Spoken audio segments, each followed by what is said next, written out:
저는 한 아이를 키우고 있는 40대 평범한 아줌마입니다. 다른 나라에는 시집살이가 잘 없다고 하는데 왜 이렇게 우리나라에서만 심한지 아직도 잘 모르겠어요. 지금은 이혼을 했지만 안면몰수한 그 사람들을 생각하면 아직도 치가 떨립니다. 결혼하기 전까지는 몰랐다가 결혼 직후부터 저는 끔찍한 시집살이에 시달렸어요. 결혼을 준비하는 과정에서는 그다지 과한 예단이나 혼수를 요구하지도 않았고 다른 집들과 마찬가지로 적당한 수준의 가격에 맞춰서 각자 모은 돈으로 결혼식을 올렸습니다.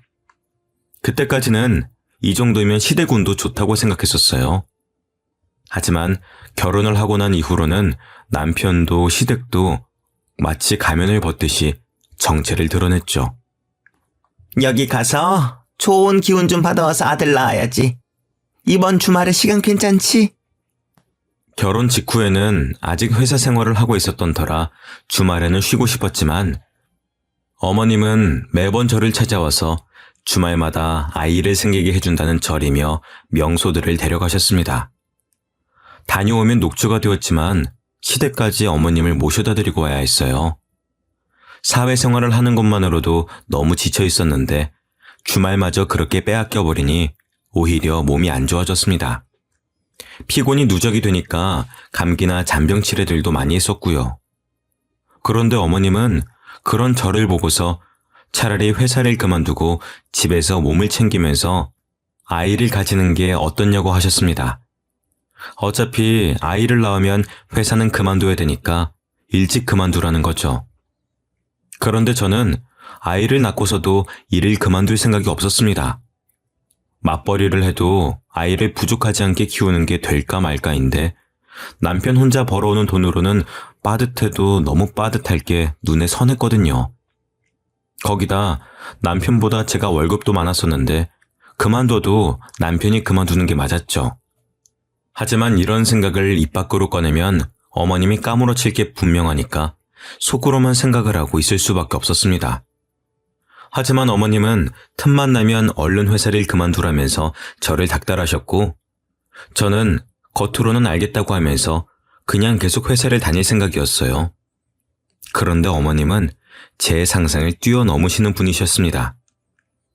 제가 연차를 쓴 날에 직접 회사로 찾아오셔서는 저희 팀장님까지 찾아가셔서 저 대신 사직서를 내려왔다면서 사직서를 내고 제 짐까지 모두 들고 오신 거예요.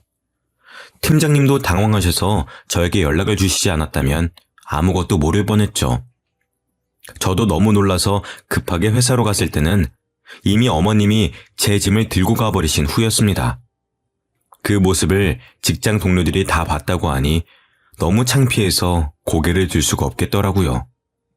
나는 우리한테 알게 모르게 불만이 쌓여서 그런 건 줄 알았어. 그럴 리가요. 일단 사직서는 버려주세요. 너무 죄송해요. 저도 어머님이 이렇게까지 하실 줄은 상상도 못했어요. 그래, 어머님이랑 이야기 잘해보고 어차피 사직서는 양식이 엉망이라서 수리가 안 돼. 걱정 마. 그날 다른 팀원과 팀장님에게 몇 번을 사과했는지 기억도 안 납니다. 어머님, 저한테 말도 없이 그렇게 무작정 회사로 가시면 어떡해요? 네가 하도 회사를 안 그만둬서 그렇지 뭘 그렇게 꾸역꾸역 다니려고 해? 저 꾸역꾸역 다니는 거 아니에요. 계속 일하고 싶어요. 아이 낳는다고 해도 저는 일 그만둘 생각이 없어요. 그럼 애는 누가 돌봐? 엄마가 이렇게 무책임해서 되겠어? 물론 저도 아이 낳으면 육아휴직도 쓸 거예요. 아직 태어날지도 모르는 아이 때문에 회사를 그만두고 싶진 않아요. 그러니까 다음부턴 그러시지 마세요. 뭐라고? 애는 안 낳을 거야?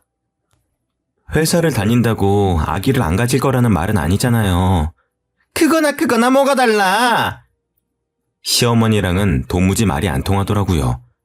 결국엔 제가 죄송하다는 말로 끝이 났습니다. 여보, 어머님이 오늘 우리 회사까지 찾아가셔서 사직서까지 나 대신 내셨대. 뭐라고? 엄마가 어떻게 거기를 알고 찾아가셨는데? 회사 이름이랑 부서는 알고 계시니까 로비에서 물어보셨겠지. 당신이 좀 말려봐. 어머님이랑은 도무지 말이 안 통해. 내가 엄마를 어떻게 말려. 오늘 당신이 말했으니까 더는 안 그러실 거야. 하지만 어머님은 다시 회사를 찾아오지만 않으셨을 뿐 매일같이 전화를 하셨습니다. 매번 회사는 언제 그만둘 거냐라는 말로 1시간을 넘게 끊지 않고 저를 괴롭히셨죠. 그렇게 몇 개월을 넘게 시달리고 있었는데 저희에게 아이가 찾아왔습니다. 아이가 생겼다는 말을 하면 또 당장에 회사를 찾아갈 기세여서 한동안은 밝히지 않다가 6개월이 지났을 때쯤 출산 휴가를 내고 어머님께 말씀드렸죠. 아이가 생겼다고 하니 엄청 기뻐하시더라고요. 그 이후로 어머님은 임신한 사람한테 좋다는 건 다 해주셨습니다.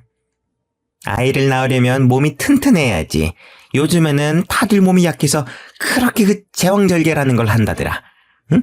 그렇게 애를 쉽게 낳으면 정이 생기겠어? 넌 무조건 자연분만할 거지? 네, 저도 최대한 자연분만으로 하고 싶죠. 그렇지? 아유, 너는 그래도 생각이 똑바로 박혀서 좋네. 저도 물론 몸이 따라준다면 자연분만을 생각하고 있었습니다. 하지만 그게 제 마음대로 되는 것도 아니고 결국에 제왕절개를 해야만 했었죠. 20시간이 넘는 진통 중에 도저히 안 될 것 같아 유도 분만을 했었지만 그것마저 실패해서 제왕절개 수술을 빨리 들어가야 되는 상황이었어요. 하지만 어머님은 그때까지도 고집을 꺾지 않아서 한바탕 난리가 벌어졌죠. 조금만 더 기다려봐요. 유도분만 주사까지 맞았으니까 애가 나오겠죠. 이미 기다릴 대로 기다렸습니다. 더 이상은 위험합니다. 네, 선생님. 얼른 수술해주세요. 이러다 저희 애부터 죽겠어요. 사돈, 너무 성급하신 거 아니에요? 조금만 더 기다려봐요. 지금이 몇 시간째예요? 당신네들 손자 때문에 우리 애 죽일 셈이에요? 죽이다뇨! 옛날에는 자연분만 집에서도 하고 다 아무렇지도 않았었는데 왜 쟤만 저렇게 난리를 떨어요? 괜히 엄살 부리는 거 아니에요? 그리고 사돈 손자이기도 해요. 사돈, 지금 그게 20시간을 넘게 배 아픈 애한테 할 소리예요? 선생님, 그냥 무시하고 수술해주세요. 더는 우리 딸 아픈 꼴 못 보겠습니다. 결국 남편은 그 사이에서 이러지도 저러지도 못하다가 부모님들끼리의 싸움으로 번졌고 저희 부모님이 일단 얼른 수술해달라며 재촉한 덕분에 무사히 아이를 낳을 수가 있었습니다. 거기다 아이를 낳고 나니 저는 도로 찬밥 신세가 되어버렸습니다. 아직 몸이 퉁퉁 부어서 앉는 것도 힘들었었는데 어머님은 제 병실을 떠나질 않으셨습니다. 그래서 애는 또 언제 볼 수 있다니? 병실에는 언제부터 같이 있을 수 있대? 그건 조금 있다가 간호사분 들어오시면 물어볼게요. 그렇게 멍하니 있지 말고 운동도 할 겸 직접 가서 물어보고 와. 네가 그렇게 게으르니까 애도 한 번에 못 낳고 수술까지 한 거야. 2인실을 혼자 쓰고 있는데 몸도 건강하신 어머님은 굳이 저를 시켜 먹으려고 하셨습니다. 거기에 대답할 힘도 없어서 침대에 축 늘어져만 갔죠. 아이가 태어난 지 3일쯤 지나서 제 병실에 함께 있기 시작하니 불편함은 극에 치달았습니다. 시어머니는 손주가 그렇게 좋으신지 하루 종일 아이만 보고 계셨었고 시누이는 담배를 피우고 제 병실로 들어와 냄새를 풀풀 풍기면서 아이 옆에 있었죠. 형님, 갓난아이도 있는데 담배 피우시고 1시간 정도는 냄새 빼시고 들어오시면 안 될까요? 옳게, 왜 이렇게 예민해? 옛날에는 이런 거 신경 안 써도 다 잘 컸어. 무슨 1시간씩이나 밖에 있어? 옳게, 유난 떨지 마. 시누이는 결혼도 안 하고 아이도 낳아본 적이 없으니 제 말을 이해를 못 하더라고요.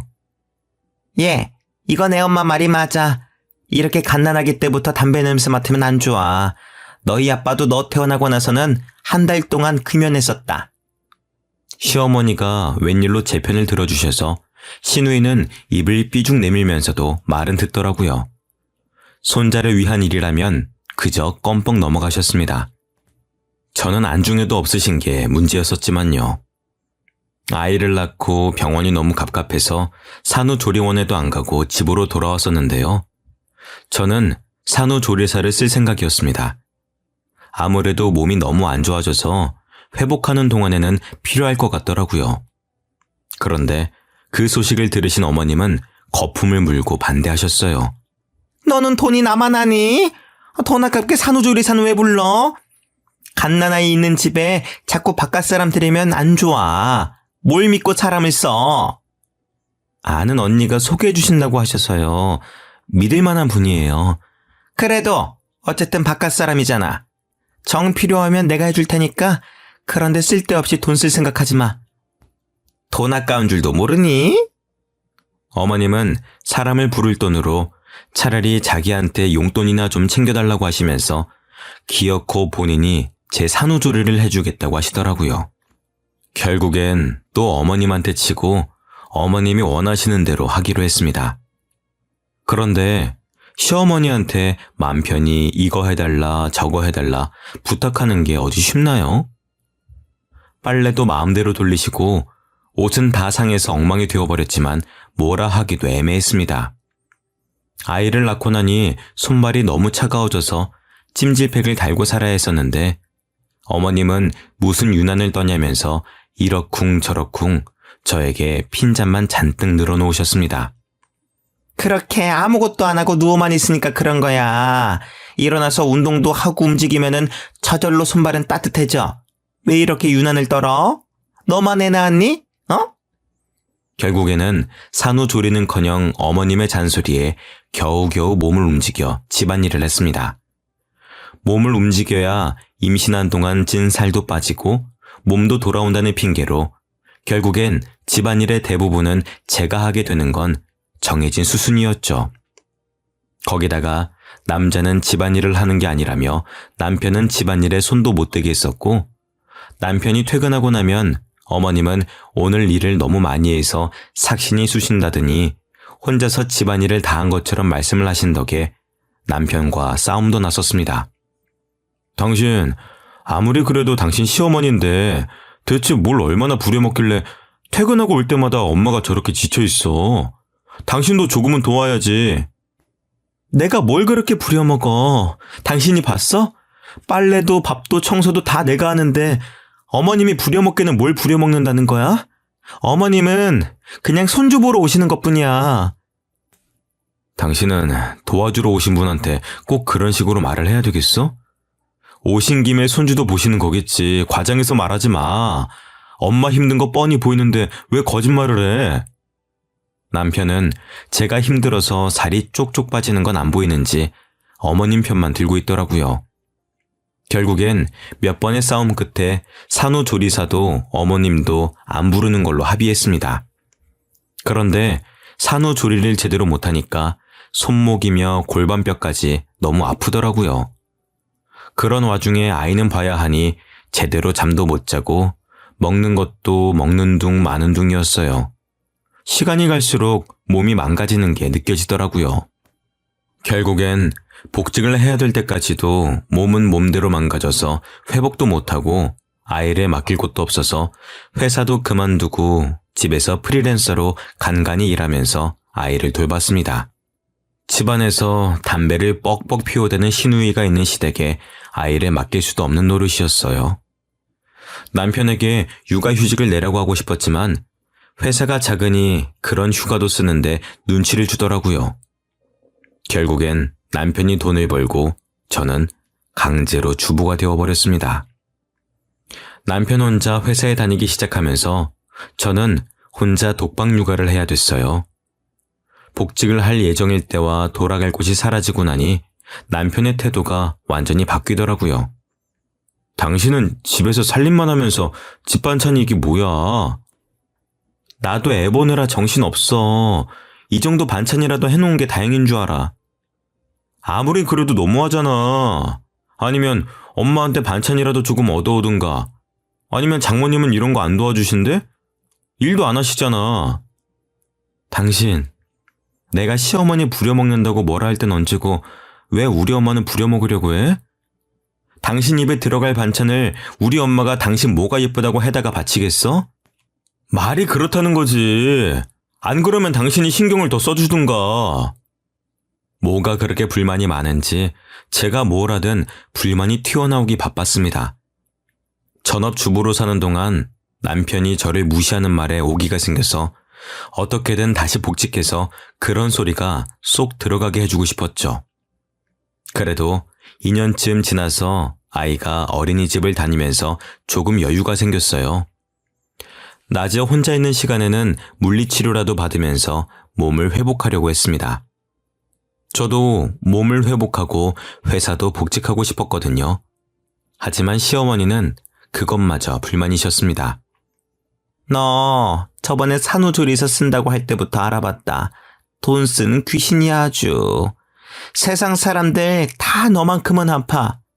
고작 그런 걸로 무슨 물리치료야? 남편은 시어머니가 대놓고 저에게 뭐라고 하는데도 아무 생각 없이 있더라고요. 제 커리어도 무너지고 몸까지 망가져가며 아이를 낳았더니 그건 아주 당연하다는 듯 구는 게 너무 서러웠어요.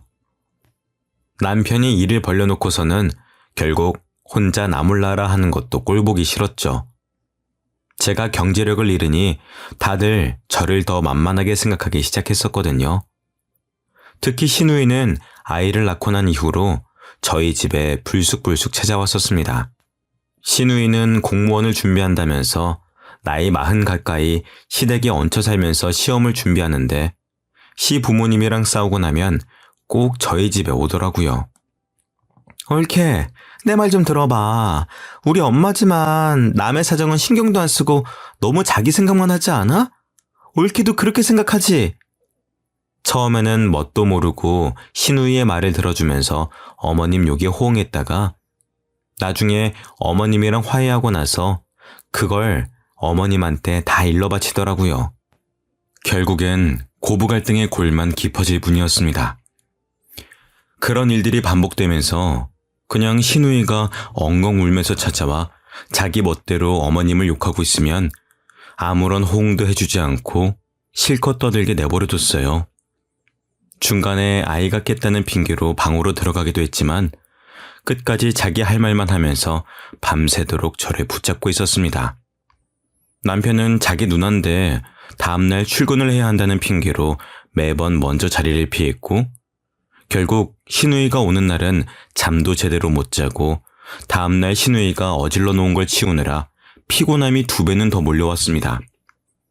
저도 참다 못해서 남편에게 시누이를 좀 어떻게 해보라고 했었지만 자기 일이 아니라는 듯이 저보고 알아서 하라고 하더라고요. 누나도 당신이 편하니까 이렇게 와서 하소연다고 그런 거지. 당신이 알아서 잘라내. 왜 그걸 말을 못하고 있어? 그리고 하소연 들어주는 게 뭐 어때서?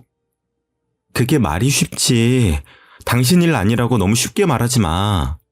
시댁 식구도 가족이야. 가족끼리 하소연도 못해? 당신도 너무 벽치는 경향이 있어. 당신도 엄마랑 누나랑 좀 가깝게 지내려고 노력이라도 해봐.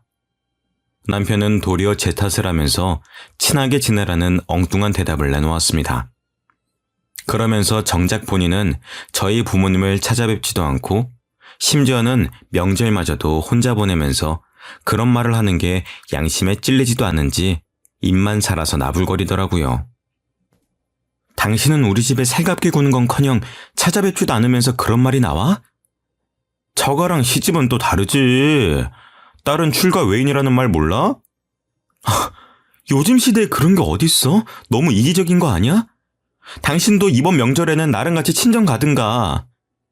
왜 또 그렇게 예민하게 받아들여. 됐어. 그만 말하자.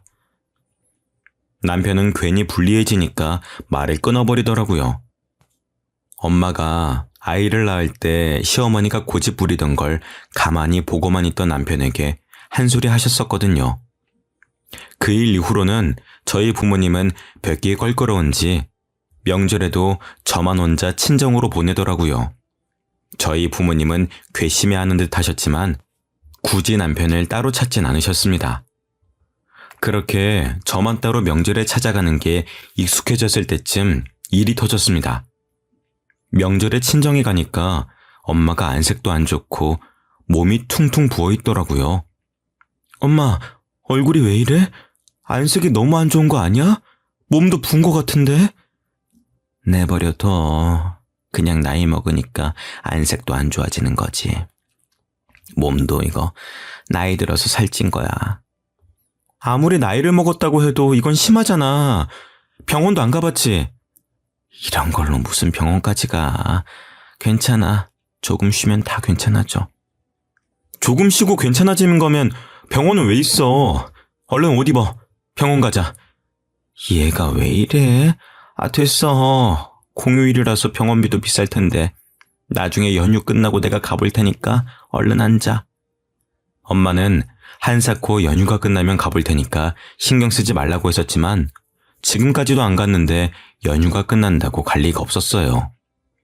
결국엔 엄마를 억지로 일으키다시피 해서 병원으로 향했습니다.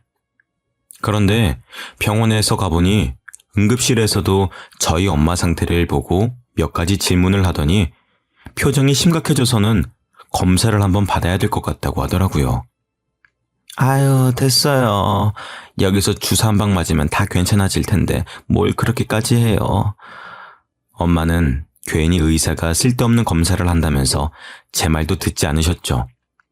그래도 이왕 여기까지 왔는데 검사 받아보기나 하자. 그래요. 아빠 말이 맞아. 엄마 지금 피곤해서 그런 게 아니라니까? 엄마는 결국 아빠와 제가 설득에 설득을 거듭한 후에야 검사를 받아보셨습니다. 검사를 해본 결과 엄마가 신장 기능이 너무 떨어져서 투석을 받아야 된다고 하더라고요. 지금까지 어떻게 참으셨어요? 혈류도 보시고 몸이 안 좋은 걸 느끼셨을 텐데. 저는 그냥 나이 들어서 그런 줄 알았죠. 많이 심각한 건가요? 당장 투석 일정부터 잡아야 될 것 같습니다. 일단 입원하셔서 이번 주부터 일단 투석 들어갈게요. 이번 주부터요? 병원 왔다 갔다 하면서 받는 거 아닌가요? 그건 환자분들 상태마다 다른데 환자분은 상황이 심각하셔서 일단 입원하셔야 됩니다. 신장 이식 받으시면 제일 좋은데 혹시 가능하신 분 있으신가요? 저요. 제가 할게요. 너는 몸도 안 좋은 애가 무슨 이식이야. 내가 할게.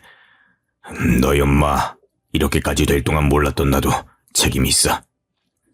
아빠와 저는 서로 자기가 이식을 하겠다며 나섰었지만 검사 결과 저희 둘 다 부적합 판정을 받았습니다. 아빠는 당뇨가 있으신 데다 저도 신장 기능이 떨어지는 편이라 이식이 안 된다고 하더라고요. 괜히 제가 몸 관리를 못해서 이식을 못 해드린다는 마음에 너무 죄송했습니다. 안 맞을 수도 있지. 그게 어디 네 마음대로 되는 거니? 신경 쓰지 마. 엄마는 신경 쓰지 말라고 하셨었지만 그게 어디 마음이 편하겠어요? 명절 내내 엄마와 아빠와 병원에서 생활하다가 축 처진 채로 집으로 돌아갔습니다. 안 좋은 일이 있었다는 게 얼굴에 다 드러났는지 남편이 웬일로 친정에서 있었던 일들을 묻더라고요. 당신 처가에서 무슨 일 있었어? 왜 이렇게 표정이 안 좋아? 엄마, 병원에 입원하셨어. 입원? 갑자기? 어디가 안 좋으신 건데? 사고라도 당하신 거야? 신장이 안 좋으셔서 신장 이식자 구할 때까지 투석 받으셔야 된대. 당신이나 장인어른 신장은 안 맞대? 당연히 다 검사해 봤지. 아빠는 당뇨라서 안 되고 나는 신장 기능이 떨어진대. 그럼 이식은 누구한테 받으실 수 있는데? 기증자 기다려야지. 빨리 나타나야 할 텐데. 남편은 제가 기증자를 기다린다는 말에 입을 꾹 다물더라고요. 괜히 제가 남편에게도 검사를 받아보라고 할까봐 그러는 게 뻔히 보였어요. 그리고 며칠이 지나고 남편은 괜히 찔렸는지 병문안을 가자고 먼저 이야기를 꺼내더라고요. 그래도 병문안은 가봐야지. 병원이 어디라고 했지? 나 퇴근하고 같이 가자. 그리고 병문안을 가보니 남편이 왜 병문안을 가자고 했는지 알 것 같았습니다. 장모님 소식 듣고 제가 얼마나 놀랐는데요. 몸은 괜찮으세요? 괜찮아. 뭘 그렇게 걱정을 해. 신경 쓸 필요 없어. 마음 같아서는 제 신장이라도 이식해드리고 싶었는데 얼마 전에 회사에서 건강검진을 해보니까 저도 당뇨가 조금 있더라고요. 도움이 못 돼드려서 죄송해요. 남편은 혹시나 제가 신장 이식을 해달라고 말을 꺼낼까봐 먼저 선수를 치려고 병문안을 온 거였습니다. 어찌나 안타까운 척을 잘하는지 깜빡 속아 넘어갈 뻔했죠. 검진 결과서라도 들고 오라고 따지고 싶었지만 괜히 몸도 안 좋은 엄마 앞에서 목소리를 높여봤자 좋을 게 없으니 꾹 참고만 있었습니다. 남편은 제가 이럴 거라는 걸 알고 저희 부모님이 계신 자리에서 말을 한 것 같았어요. 그래야 나중에 남편이 이식을 해준다고 해도 몸이 안 좋은 사람에게 못할 짓이라며 안 받으실 테니까요.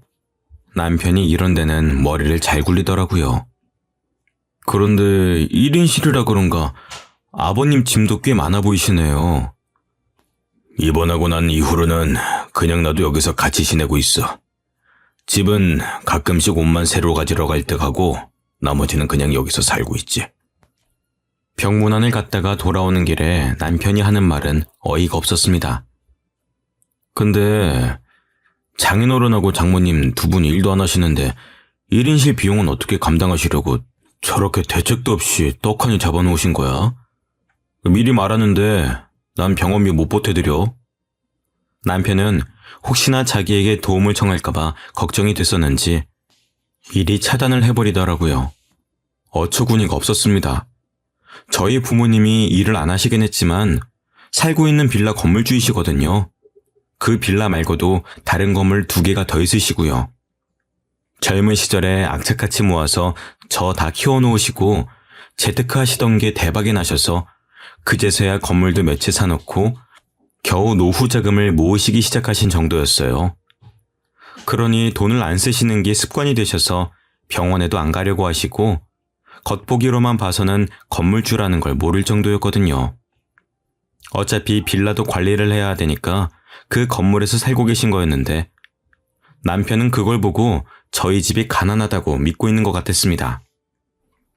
당신이 보태줘봤자 뭐 얼마나 보태줄 수 있다고 그렇게 말해? 애초에 당신한테 손 벌릴 생각도 없었어. 그러면 말고 당신 나중에라도 딴소리 할 생각하지 마. 당신이 먼저 그렇게 말한 거야? 남편은 퍽이나 걱정이 됐었는지 끝까지 돈은 못 보탠다는 말을 하더라고요. 어쩌다가 이런 남편을 만난 건지 제 자신이 너무 한심스러웠습니다. 그리고 얼마 지나지 않아 신우이가 또 저희 집으로 찾아왔어요. 하지만 술도 마시지 않았고 밤이 아닌 아침부터 찾아왔다는 게 평소와 달랐습니다. 심지어는 손에 과일도 한가득 들고 왔더라고요. 형님, 이렇게 아침부터는 어쩐 일이세요? 왜? 올키가 혼자 집안일 하기 힘들 테니까 내가 도와주려고 왔지. 그동안 신세진 것도 많은데 이렇게라도 갚아야 되지 않겠어? 신우이는 무슨 바람이 들었는지 저희 집에 들어와 처음으로 집안일을 도와주더라고요. 웬일로 조카 앞에서 담배 냄새도 다 털어내고 들어오는 모습에 뭔가 꿍꿍이가 있는 건가 의심부터 하기 시작했는데 역시나 제 예상이 맞아떨어졌습니다. 올케네 부모님 집 빈다면서? 소식 다 들었어. 병원에서 거의 사신다며. 네, 그런데 왜요? 그럼 올케 부모님 집은 비는 거 아니야? 다른 게 아니라 나도 이제 독립할 때가 된 것 같아서. 지금 뭘 말씀하시고 싶은 거예요? 저희 집이라도 빌려달라는 말씀이세요? 어차피 두 분 다 병원에서 생활하신다면서 집 비워놓으면 뭐해? 내가 들어가서 깨끗하게 살게. 나도 나이가 있는데 이제 독립도 해야지. 네, 독립하세요. 누가 하지 말라고 했어요? 형님이 독립하시는 거랑 저희 부모님이 집이 비는 건 완전히 별개 문제죠. 저희 부모님 짐도 있는데 어떻게 남을 집에 들여요? 가족끼리 꼭 그렇게 선을 그어야 되겠어? 올케랑 내가 가족이니까 올케 부모님이랑도 가족이지. 어떻게 남이야. 짐 있는 건 난 신경 안 쓰니까 괜찮아. 가족이요? 그렇게 가족 운운하시는 거 안 부끄러우세요? 그렇게 가족 같은 사이인데 저희 엄마 병문안이라도 한번 오셨었어요? 신장 이식이라도 해주실 거예요? 올케, 사람 그렇게 안 봤는데 무섭네. 지금까지 우리 신장이나 노리고 있었던 거였어? 제가 왜 이식을 못 해드리는데요? 아이 낳고 제대로 몸 관리할 틈도 없어서 그런 거잖아요. 형님이 먼저 그런 식으로 말 안 꺼내셨으면 저도 이런 말 안 했겠죠.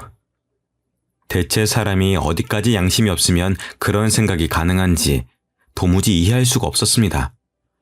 언제 회복하셔서 집으로 돌아오실 줄도 모르는 건데 무작정 그 집에서 살겠다는 게 제정신인가요? 시누이와 말씨름을 하고 있는 와중에 남편이 뭘 두고 갔는지 집에 다시 들어오더라고요. 누나는 아침부터 무슨 일이야? 뭐 두고 간 물건이라도 있어? 당신이 형님한테 말했어? 내가 뭘 말해? 우리 부모님 병원에 입원하셔서 두 분 다 병원에서 생활하시는 거 당신이 말했냐고. 말했는데 그게 왜? 형님이 당신이 한 말 듣고 여기까지 와서 뭐라고 하시는지 알아? 그럼 이제 우리 부모님 집이 비니까 자기가 거기 들어와서 살겠다네? 저는 당연히 남편이 제정신이냐며 시누이에게 화를 낼 줄 알았습니다. 그런데 제가 사람 파악을 잘못해도 한참 잘못했던 거죠. 남편은 그럴 수도 있지 않냐면서 자기 누나가 돈 몇만 원 정도만 월세로 내고 그렇게 살면 저희 부모님도 조금이라도 돈을 받으니 좋지 않냐고 하더라고요. 저는 그렇게까지 남편의 인성이 개차반인 줄 몰랐습니다. 그럴 수도 있잖아. 어차피 비는 집이고 장모님 병원비도 한두 푼이 아닐 텐데 누나가 그 집 들어가서 한 달에 20만 원 정도만 보태드려도 이득 아니야? 너는 우리 엄마 몸이 안 좋아서 병원에 있다는 자각이 있긴 해? 거기 부모님 짐도 있고 언제 이식받아서 퇴원하실지도 모르는데 어떻게 거길 들어가서 살아? 솔직히 기증제 찾는 일이 그렇게 쉬운 일도 아니고 얼마나 오래 걸릴지도 모르잖아. 이런 식으로라도 내가 병원비를 보태주겠다는데 그것도 싫어? 그럼 말아. 난 병원비 안 보태. 누가 병원비 보태달래? 당신이 주는 푼돈 우리도 필요 없어. 누가 누구를 거지로 보는 거야?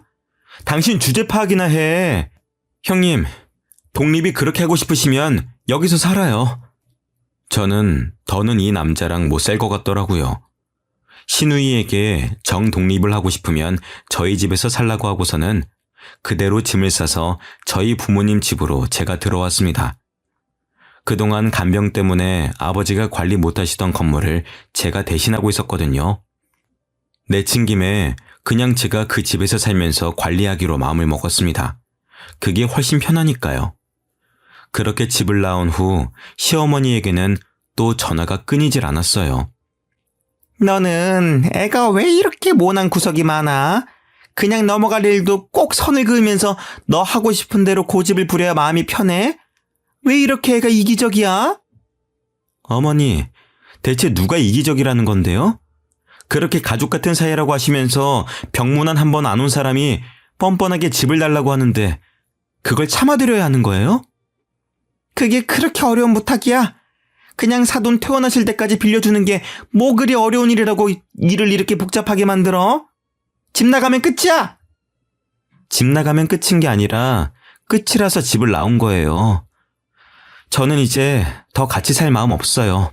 이제 가족이 아니니까 집도 당연히 안 빌려줄 거고요. 부부 사이에 끝이 그렇게 쉽니? 너희 부모 닮아서 너도 생각이 없기는 마찬가지네. 돈이 없으면 눈치라도 있어야지. 너 이혼해도 위자료는 한 푼도 못 줘. 위자료요? 그깟 푼돈 저도 필요 없어요. 그리고 저희 부모님이 생각이 뭐가 없는데요? 돈도 없으면서 병원 1인실을 쓰는 게 생각이 있는 사람이니? 그러면서 나중에 돈 빌려달라고 할 게 뻔하지 뭐. 쓸데없는 걱정하지 마세요. 저희 집에 차고 넘쳐나는 게 돈인데 남편 도움은 필요 없어요. 돈 빌려달라고 하지 않을까 걱정하던 건 저희 부모님이었다고요. 시어머니와의 전화를 끊고 얼마 지나지 않아 남편이 찾아왔습니다. 당신 정말 이런 일로 이혼하겠다는 거야? 당신 이혼이 그렇게 쉬워? 우리 애는 어떡하고? 안 쉬우니까 지금까지 참아준 거야. 당신 같은 사람 손에 애를 어떻게 맡겨?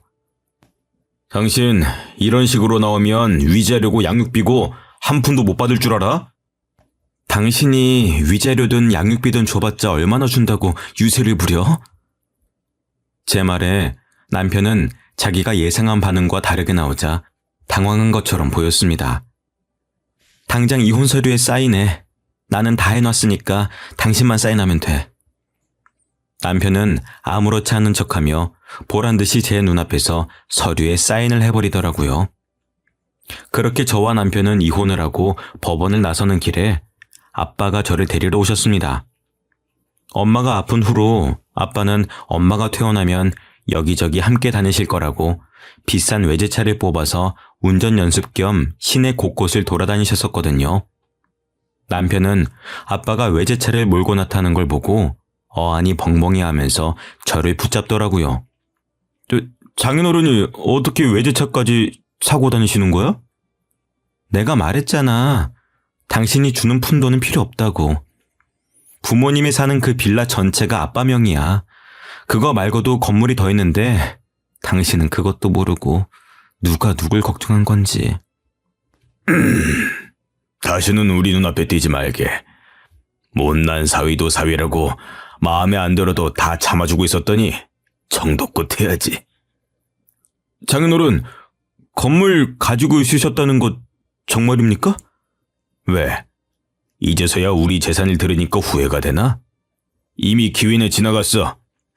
다시는 우리 집 사람들 눈에 띄지 말게. 알겠어? 이미 끝난 마당에 그게 진짜면 어떻고 아니면 어떡하게? 멍청하면 착하기라도 하든가. 어쩜 이렇게 하나같이 다 뒤떨어지는지. 제가 남편을 보며 비웃어주자 남편은 어안이 벙벙해서 그 자리에서 굳어버리더라고요. 저는 그런 남편을 두고 아빠의 차를 타고 그 자리를 떠났습니다. 그 이후로 상황 파악이 뒤늦게 끝난 건지 남편은 매일같이 전화를 걸어댔어요. 제가 전화를 받지 않으면 구질구질하게 문자까지 남기면서 다시 합치자고 했습니다. 여보, 내가 그동안 생각을 잘못했어. 장모님 신장이식 검사 한 번 더 받아볼게. 가족이어야지 이식 심사도 잘 통과되잖아. 그러니까 우리 재결합하자. 어? 엄마가 이식 결정이 나지 않았더라면 저도 그 말에 흔들렸을지도 모릅니다. 재결합하고 다시 이혼해서 위자료든 돈을 뜯기는 한이 있어도 엄마만 다시 건강해진다면 그 값을 지불할 생각은 당연히 있었죠. 하지만 남편이 그렇게 구질구질하게 굴 때쯤 뇌사자의 신장을 이식받기로 했습니다. 엄마는 운이 좋게 그 기증자분의 신장을 이식받을 수가 있었고 무사히 퇴원까지 할 수가 있었습니다. 그 사실을 아이에게 들었는지 아이와 만난다는 핑계로 자꾸 저와 만나려고 하더라고요. 시우도 어린데 부모가 같이 있는 환경에서 키우는 게 낫지 않겠어? 시우도 우리가 같이 살았으면 좋겠다고 하던데 엄마로서 그걸 모르는 척 할 거야? 당신 시우 핑계 대면서 재결합은 꿈도 꾸지 마. 자꾸 그러면 시우도 못 만나게 할 거야. 어떻게 그렇게 매사에 매정하게 말을 할 수가 있어? 너는 애가 불쌍하지도 않아? 너 같은 아빠는 필요 없어. 너 이혼하기 전까지 애랑 같이 시간을 보낸 적이 있긴 해? 그동안 일한다는 핑계로 주말에도 잠만 자고 아이랑 말도 잘 안 했으면서 아빠 자격도 없어 넌. 아빠 자격? 내 애야. 내 핏줄인데 자격이 뭐가 필요해? 당신 애 만날 때마다 같이 살고 싶다고 말하라고 시키는 거 모를 줄 알았어? 애도 눈치가 빨라서 당신이 애정이 있어서 그렇게 말하는 건지 아닌지 다 알아. 참내 애가 뭘 안다고. 시우가 진짜 그렇게 말했어? 그럼 내가 들은 것도 없이 막무가내로 찔러보는 거겠니? 내가 너같이 멍청한 줄 알아? 그러니까 애라도 보고 싶으면 다시는 개수작 부리지 마. 한 달에 한 번 만나는 것만 지키면 되는 걸 애가 보고 싶다는 말에 기껏 아이를 보내줬더니 매번 재결합에 눈이 멀어서 애를 이용하더라고요. 자기 아빠만 만나고 들어오면 아빠는 자기를 사랑하지 않는다며 기가 죽어서 들어와서는 있었던 일들을 말하는데 그걸 듣고 있자니 저도 점점 인내심이 바닥을 치고 있었거든요. 그래서 저도 한 번은 화가 나서 아이를 따라 나가서 직접 말을 한 거였습니다. 그 후로도 몇 번 더 질척거리긴 했었지만 제가 마음을 돌려먹을 생각이 없다는 게 티가 나니까 금세 포기하고 연락을 끊더라고요. 어이가 없었지만 엄마도 건강을 되찾으니 액땜했다 생각하고 있습니다. 그 이후로 아이는 아빠를 보고 싶다는 말도 안 하고 곧 초등학교에 들어가네요. 원래도 아빠랑 그다지 친밀한 사이가 아니어서 그런지 없어도 크게 허전함을 느끼지 못하는 것 같습니다. 아이는 아빠 대신에 할아버지가 굉장히 잘 챙겨주고 계셔요. 저희 아빠도 처음에는 태어날 때 저를 힘들게 했다고 별로 안 예뻐하셨었는데 그래도 핏줄은 핏줄인지 결국에는 옆에 끼고 사는 수준입니다. 저도 아빠가 육아를 많이 도와주신 덕분에 건강도 다시 회복하고 얼마 전에는 복직도 했습니다. 예전만큼 큰 회사는 아니지만 나름 복지도 좋고 제 경력을 이어나갈 수가 있어서 저는 만족하고 사는 중입니다. 엄마도 건강을 잘 회복하셔서 이제는 반년에 한 번씩 병원에 가보는 정도네요. 이제 저는 더 바랄 게 없습니다. 저희 가족이 모두 건강하고 행복하게만 살았으면 좋겠습니다.